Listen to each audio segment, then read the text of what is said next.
হারের ভয়ে থরথর করে কাঁপে।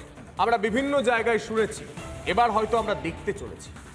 অধীর রঞ্জন চৌধুরী তিনি প্রকাশ্য মঞ্চ থেকে বলছেন যে তৃণমূলকে ভোট দেওয়ার থেকে বিজেপিকে ভোট দেওয়া ভালো। বিজেপির হয়ে তিনি ব্যাট ধরেছেন, প্রশ্ন উঠছে এবং তাকে যখন প্রশ্ন করা হচ্ছে চোখে চোখ রেখে তিনি মেজাজ হারিয়ে ফেলছেন। তিনি আমাদের সাংবাদিককে তুইতকারি করছেন, বুম কেড়ে নিচ্ছে, চলে যাচ্ছে নির্বাচন কমিশন। এই ছবিগুলো দেখে অনেকেই বলছেন যে পায়ের তলার মাটিটা হয়তো বহরমপুর থেকে সরে গিয়েছে অধীর রঞ্জন চৌধুরী। সন্তু, শুধু কি বহরমপুর, তার জন্য কি এই বক্তব্য, নাকি পুরো দেশ জুড়ে যে ছবিটা সেই ছবিটা দেখার পরে কি অধীর রঞ্জন চৌধুরীর এই বক্তব্য? এটাই এখন সব থেকে বড় প্রশ্ন। তবে একটা প্রশ্ন কিন্তু এর মধ্যে উঠছে সন্তু, যে অধীরবাবু যে বক্তব্য রেখেছেন সেই বক্তব্যের পর তিনি যেভাবে মেজাজ হারালেন, যেভাবে রিপাবলিকের সাংবাদিকের বুমটা তিনি নামিয়ে দিলেন, তারপরে প্রশ্নটা উঠছে সত্যি কি পায়ের তলার জমিটা এবারে সরছে ধীরে ধীরে? শুধুমাত্র কি রাজ্য বা বহরমপুর, কি নাকি পুরো দেশটা? আর মধুকল্পিতা, এ রাজ্যে ভোটের আগে আমরা দেখতে পাচ্ছি দ্বিতীয় দফা ভোটের পর যেন কথার হেরাফেরি চলছে। একদম একদিকে কার্যত নাচতে না পারলে ওঠন বাঁকার মতো মুখ্যমন্ত্রী মমতা বন্দ্যোপাধ্যায় সুপ্রিম কোর্টের রায়ের পরেও ইভিএম নিয়ে প্রশ্ন তুলছে। সেই ছবিগুলো নিয়ে আমরা আলোচনায় আসবো, কিন্তু প্রথমে এই মুহূর্তের বিশেষ রিপোর্ট। কংগ্রেস এবং বামকে জেতানো জরুরি। কংগ্রেস এবং বাম যদি না যেতে ভারতবর্ষের ধর্মনিরপেক্ষতা আঘাত খাবে। তৃণমূলকে ভোট দেওয়া মানে তার থেকে ভালো বিজেপিকে ভোট দিতে না। তৃণমূলকে ভোট দেওয়া মানে তার থেকে অনেক ভালো বিজেপিকে ভোট দিয়ে দেওয়া। তৃণমূলকে ভোট দেওয়া মানে তার থেকে অনেক ভালো বিজেপিকে ভোট দিয়ে দেওয়া। তৃণমূলকে ভোট দেওয়া মানে তার থেকে অনেক ভালো। সবে শেষ হয়েছে 2 দফা, এখনো বাকি 5 দফা। এরই মধ্যে বিজেপির হয়ে সওয়াল করলেন অধীর চৌধুরী। মঙ্গলবার জঙ্গিপুরের কংগ্রেস প্রার্থী মুর্তজা হোসেনের সমর্থনে সভা করতে গিয়েছিলেন প্রদেশ কংগ্রেস সভাপতি তথা লোকসভায় কংগ্রেসের দলনেতা। সেই সভায় ছিলেন সিপিএমের রাজ্য সম্পাদক তথা মুর্শিদাবাদ কেন্দ্রের বাম প্রার্থী মোহাম্মদ সেলিমও। তখনই সরাসরি বিজেপির হয়ে ব্যাট করলেন অধীর। কংগ্রেস এবং বামকে জেতানো জরুরি। কংগ্রেস এবং বাম যদি না যেতে ভারতবর্ষের ধর্মনিরপেক্ষতা আঘাত খাবে।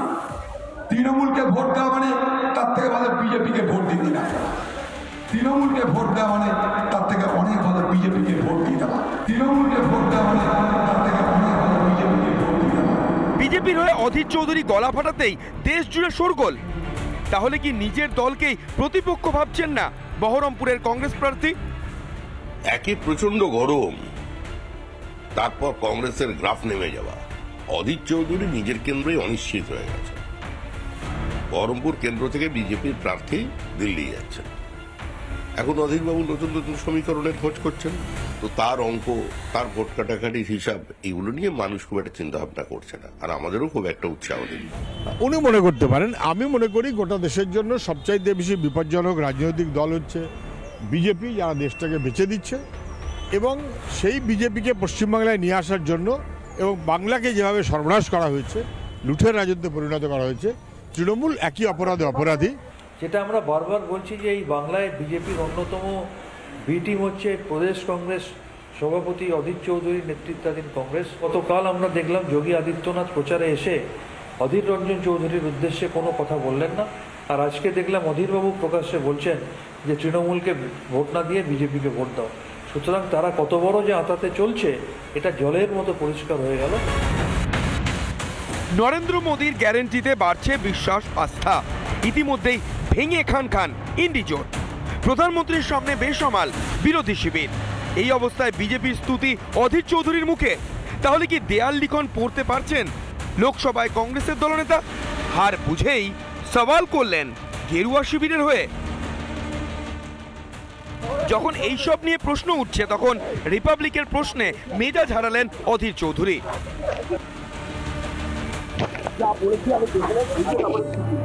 এদিকে এই ইস্যুতে নির্বাচন কমিশনের দ্বারস্থ হয়েছেন বহরমপুরের কংগ্রেস প্রার্থী। অধীরের অভিযোগ বিকৃত করা হয়েছে তার মন্তব্য। রিপাবলিক বাংলা। হারের ভয়ে থরথর করে কাঁপে। আমরা বিভিন্ন জায়গায় শুনেছি, এবার হয়তো আমরা দেখতে চলেছি। অধীর রঞ্জন চৌধুরী তিনি প্রকাশ্য মঞ্চ থেকে বলছেন যে তৃণমূলকে ভোট দেওয়ার থেকে বিজেপিকে ভোট দেওয়া ভালো, বিজেপির হয়ে তিনি ব্যাট ধরেছেন, প্রশ্ন উঠছে। এবং তাকে যখন প্রশ্ন করা হচ্ছে চোখে চোখ রেখে, তিনি মেজাজ হারিয়ে ফেলছেন। তিনি আমাদের সাংবাদিককে তুই তোকারি করছে, বুম কেড়ে নিচ্ছে, চলে যাচ্ছে নির্বাচন কমিশন। এই ছবিগুলো দেখে অনেকেই বলছেন যে পায়ের তলার মাটিটা হয়তো বহরমপুর থেকে সরে গিয়েছে অধীর রঞ্জন চৌধুরী। সন্তু, শুধু কি বহরমপুর, তার জন্য কি এই বক্তব্য, নাকি পুরো দেশ জুড়ে যে ছবিটা, সেই ছবিটা দেখার পরে কি অধীর রঞ্জন চৌধুরীর এই বক্তব্য, এটাই এখন সব থেকে বড় প্রশ্ন। তবে একটা প্রশ্ন কিন্তু এর মধ্যে উঠছে সন্তু, যে অধীরবাবু যে বক্তব্য রেখেছেন, সেই বক্তব্যের পর তিনি যেভাবে মেজাজ হারালেন, যেভাবে রিপাবলিকের সাংবাদিকের বুমটা তিনি নামিয়ে দিলেন, তারপরে প্রশ্নটা উঠছে, সত্যি কি পায়ের তলার জমিটা এবারে সরছে ধীরে ধীরে? শুধুমাত্র কি রাজ্য বা বহরমপুর, কি নাকি পুরো দেশটা? আর মধুকল্পিতা, এ রাজ্যে ভোটের আগে আমরা দেখতে পাচ্ছি দ্বিতীয় দফা ভোটের পর যেন কথার হেরাফেরি চলছে। একদম। একদিকে কার্যত নাচতে না পারলে ওঠন বাঁকার মতো মুখ্যমন্ত্রী মমতা বন্দ্যোপাধ্যায় সুপ্রিম কোর্টের রায়ের পরেও ইভিএম নিয়ে প্রশ্ন তুলছে। সেই ছবিগুলো নিয়ে আমরা আলোচনায় আসবো, কিন্তু প্রথমে এই মুহূর্তের বিশেষ রিপোর্ট। কংগ্রেস এবং বামকে জেতানো জরুরি। কংগ্রেস এবং বাম যদি না যেতে ভারতবর্ষের ধর্মনিরপেক্ষতা আঘাত খাবে। তৃণমূলকে ভোট দেওয়া মানে তার থেকে ভালো বিজেপিকে ভোট দিতে না। তৃণমূলকে ভোট দেওয়া মানে তার থেকে অনেক ভালো বিজেপিকে ভোট দিয়ে দেওয়া। তৃণমূলকে ভোট দেওয়া মানে তার থেকে অনেক ভালো বিজেপিকে ভোট দিয়ে দেওয়া। তৃণমূলকে ভোট দেওয়া মানে তার থেকে অনেক ভালো। সবে শেষ হয়েছে 2 দফা, এখনো বাকি 5 দফা। এরই মধ্যে বিজেপির হয়ে সওয়াল করলেন অধীর চৌধুরী। মঙ্গলবার জঙ্গিপুরের কংগ্রেস প্রার্থী মুর্তজা হোসেনের সমর্থনে সভা করতে গিয়েছিলেন প্রদেশ কংগ্রেস সভাপতি তথা লোকসভায় কংগ্রেসের দলনেতা। সেই সভায় ছিলেন সিপিএমের রাজ্য সম্পাদক তথা মুর্শিদাবাদ কেন্দ্রের বাম প্রার্থী মোহাম্মদ সেলিমও। তখনই সরাসরি বিজেপির হয়ে ব্যাট করলেন অধীর। কংগ্রেস এবং বামকে জেতানো জরুরি। কংগ্রেস এবং বাম যদি না যেতে ভারতবর্ষের ধর্মনিরপেক্ষতা আঘাত খাবে। তৃণমূলকে ভোট দেওয়া মানে তার থেকে ভালো বিজেপিকে ভোট দিতে না। তৃণমূলকে ভোট দেওয়া মানে তার থেকে অনেক ভালো বিজেপিকে ভোট দিয়ে দেওয়া। তৃণমূলকে ভোট দেওয়া মানে তার থেকে অনেক ভালো বিজেপিকে ভোট দিয়ে দেওয়া। বিজেপির হয়ে অধীর চৌধুরী গলা ফাটাতেই দেশ জুড়ে শোরগোল। তাহলে কি নিজের দলকেই প্রতিপক্ষ ভাবছেন না বহরমপুরের কংগ্রেস প্রার্থী? একে প্রচন্ড গরম, তারপর কংগ্রেসের গ্রাফ নেমে যাওয়া। অধীর চৌধুরী নিজের কেন্দ্রেই অনিশ্চিত হয়ে গেছে। বহরমপুর কেন্দ্র থেকে বিজেপির প্রার্থী দিল্লি যাচ্ছেন। এখন অধীরবাবু নতুন নতুন সমীকরণের খোঁজ করছেন, তো তার অঙ্ক, তার ভোট কাটাকাটির হিসাব, এগুলো নিয়ে মানুষ খুব একটা চিন্তা ভাবনা করছে না, আর আমাদেরও খুব একটা উৎসাহ নেই। উনি মনে করতে পারেন, আমি মনে করি গোটা দেশের জন্য সবচাইতে বেশি বিপজ্জনক রাজনৈতিক দল হচ্ছে বিজেপি, যারা দেশটাকে বেঁচে দিচ্ছে। এবং সেই বিজেপিকে পশ্চিমবাংলায় নিয়ে আসার জন্য এবং বাংলাকে যেভাবে সর্বনাশ করা হয়েছে, লুঠের রাজত্বে পরিণত করা হয়েছে, তৃণমূল একই অপরাধে অপরাধী। যেটা আমরা বারবার বলছি যে এই বাংলায় বিজেপির অন্যতম বি টিম হচ্ছে প্রদেশ কংগ্রেস সভাপতি অধীর চৌধুরীর নেতৃত্বাধীন কংগ্রেস। গতকাল আমরা দেখলাম যোগী আদিত্যনাথ প্রচারে এসে অধীর রঞ্জন চৌধুরীর উদ্দেশ্যে কোনো কথা বললেন না। আর আজকে দেখলাম অধীরবাবু প্রকাশ্যে বলছেন যে তৃণমূলকে ভোট না দিয়ে বিজেপিকে ভোট দাও। সুতরাং তারা কত বড় যে আঁতাতে চলছে, এটা জলের মতো পরিষ্কার হয়ে গেল। নরেন্দ্র মোদীর গ্যারেন্টিতে বাড়ছে বিশ্বাস, আস্থা। ইতিমধ্যেই ভেঙে খান খান ইন্ডি জোট। প্রধানমন্ত্রীর সামনে বেসামাল বিরোধী শিবির। এই অবস্থায় বিজেপির স্তুতি অধীর চৌধুরীর মুখে। তাহলে কি দেয়াল লিখন পড়তে পারছেন লোকসভায় কংগ্রেসের দলনেতা?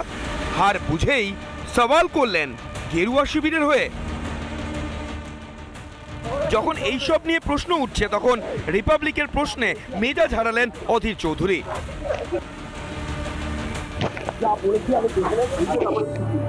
এদিকে এই ইস্যুতে নির্বাচন কমিশনের দ্বারস্থ হয়েছেন বহরমপুরের কংগ্রেস প্রার্থী।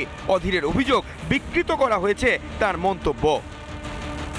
রিপাবলিক বাংলা।